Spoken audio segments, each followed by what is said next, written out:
everyone, I'm Mary Beth Sellers with the City of Cullman, and tonight we're going to be reading The Biggest Apple Ever by Stephen Kroll. Let's get started. Once there were two mice who fell in love with the same apple pie, but you had to be there to see how it happened. On opening day at Mouseville School, the principal, Mr. Mouser, made an announcement. We will be learning about apples this fall, and to get things started, we will have a contest. Whoever brings in the biggest apple to his teacher will win a special prize. The judging will take place on Friday. Good luck to everyone. I have an apple tree in my backyard, said Penelope. I bet it has really big apples. There's an apple tree across from my house, said James. I'm going to climb it as soon as I get home. I don't have any apple trees, said Clayton the house mouse, but I'm going to find Miss Mousley the biggest apple ever. No, you're not, said his friend Desmond, the field mouse. I am. Oh yeah, said Clayton. Yeah, said Desmond. All the way home on the school bus, Clayton and Desmond talked about the contest. Maybe I should grow an apple tree with really big apples, said Clayton. It takes too long, said Desmond. I heard Miss Mousley say 6 years. I'll think of something, said Clayton. So will I, said Desmond. When Clayton got off the bus, he sneaked back into town to see what Penelope and James were up to. Penelope had come down from her tree. She was carrying 2 tiny apples. James was still up in the tree across the street. He was picking very small apples.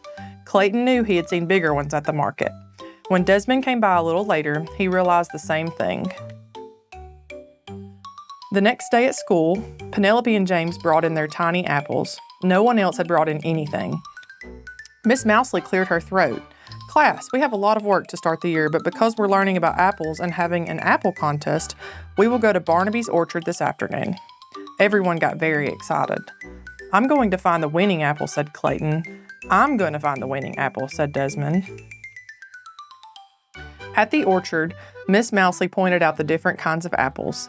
Then everyone disappeared into the trees looking for a winner. Clayton walked down one row, craning his neck.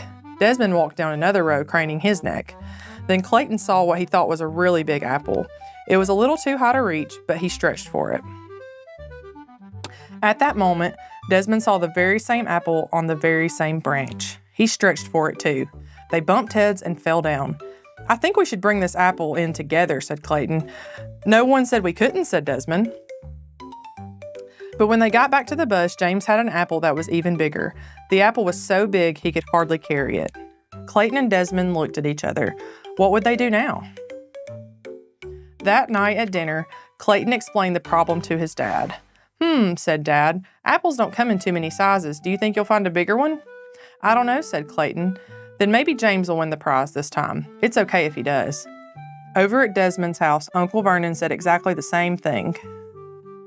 But Clayton and Desmond were still determined. The next afternoon they met at Barnaby's orchard. They picked 2 huge baskets of apples, but nothing they found was bigger than the apple James had picked. You know, Clayton said, I think Dad was right.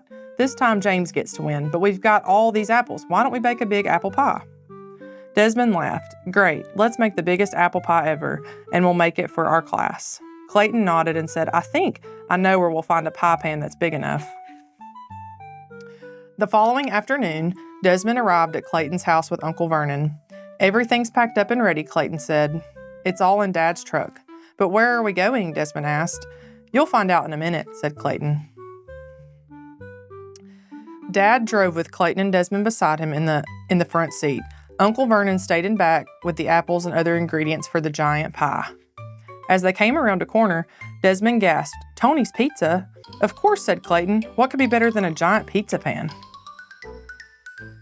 Mr. Tony greeted them at the door. Welcome, welcome. We're ready to begin. And so they got to work making the dough for the crust, kneading it, rolling out half into a big circle, and spreading it over the deep dish pan. Then everyone peeled and sliced the apples, mixed together the sugar and spices, and spread the rest of the dough on top. Wow, said Clayton and Desmond when they're finished. Wow, wow, wow. An hour, said Mr. Tony. Give me an hour. The giant pan just fit into his huge oven. The next day was Friday. Who would have the largest apple? James, of course. And Mr. Mouser handed him the prize, a cheddar cheese apple.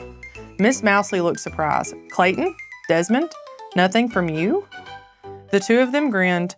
At that same moment, the classroom door flew open. In came Clayton's dad, Uncle Vernon, and Mr. Tony, struggling to carry the giant pie by themselves. "How wonderful," said Miss Mousley. "That's the biggest apple pie ever." "We made it for the whole class," said Clayton. "All of us together," said Desmond. They shared a high five, and everyone in the class had a very big slice. Thanks for joining us tonight. We look forward to seeing you next time. Have a good night.